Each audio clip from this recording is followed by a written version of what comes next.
नबीसर road वेझो UC शहीद माई बख्तावर में जमायत इस्लामी ज़िले उमरकोट की फलाही तंज़ीम अल ख़िदमत पारां 160 ग़रीब ऐं मुस्तहिक़ घराणनि में राशन मच्छरदानियूं ऐं साफ़ पाणी जा 10 लीटर वारा केन तक़सीम कया विया। उन मौक़े ते अमीर ज़िले उमरकोट खलील अहमद खोखर कीम ज़िले Umerkot Qurban Ali Gashkori general secretary Mumtaz Ali Gashkori UC Nabisar जे अमीर गुलाम रसूल चांडियो ऐं ॿियनि अवाम सां मुख़ातिब थींदे चयो त आयल कुदरती आफ़तुनि दौरान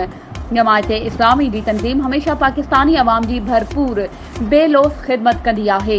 हिन भेरे में समूरी सिंध में आयल कुदरती आफ़त खां पोइ असांजा कारकुन मुसीबत में फाथल माण्हुनि तोड़े मुतासिर माण्हुनि जी भरपूर नमूने सां ख़िदमत करे रहिया आहिनि। इहो सिलसिलो अञा ताईं जारी आहे, जंहिं तहत अॼु असां हाकड़ो ढोरो जे वेझो बहराड़ी जी ग़रीब अवाम खे राशन पाणी ऐं मच्छरदानियूं ॾेई रहिया आहियूं ऐं वक़्त ब वक़्त सनन ख़िदमत जो सिलसिलो जारी रहंदो। हुकूमत के पिण घुर्जे त हिन मुश्किल जी घड़ी में ग़रीब अवाम जी भरपूर नमूने सां सार संभाल रहे। वधीक ख़बरुं ऐं अपडेट्स जे लाइ असांजे चैनल खे सब्सक्राइब कयो ऐं हा बेल आइकन खे प्रेस करणु न विसारिजो त जीअं असांजी हर नई अचण वारी वीडियो तव्हां ताईं पहुची सघे।